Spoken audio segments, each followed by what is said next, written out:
At the forefront of the U.S. defense of the Red Sea from Houthi rebels in the USS Eisenhower, the Navy's finest five-star aircraft carrier has spent the last 4 months now patrolling the Red Sea and protecting commercial vessels from devastating attacks there. Senior correspondent Mike Tobin got the chance to tour the Eisenhower. Mike, really interesting look that you did get. How is this different from other deployments? Well, you know, Sandra, for the first time since World War II, you've got a carrier strike group operating from the center of the threat. They're not just sending jets, missiles, and other firepower into the fight.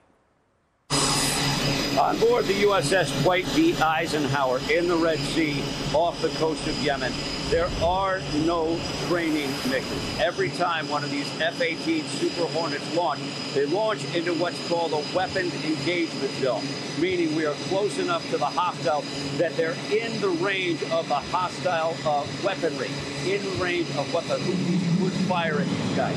So when these F-18 Super Hornets are getting ready to launch, they are armed with Sidewinder missiles for air-to-air contact.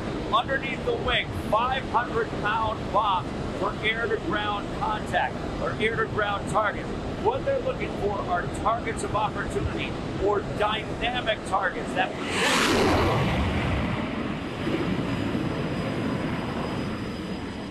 What these sailors and pilots cannot do is get comfortable because the Houthis, despite U.S. contact, have gotten more bold. They've fired ballistic missiles. They have fired drones. They've even fired an underwater drone.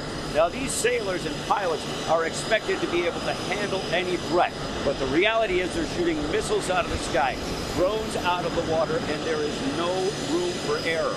All of this with the goal that, frankly, the Navy was founded for, protection of free trade in the sea, this time the Red Sea. And while the Houthis say they're firing in solidarity with Hamas in Gaza, the commander of this strike group says they're disengaged from the war in Gaza. These sailors only care about securing safe passage through the Red Sea and the Suez Canal, and once it's safe there, they'll go home.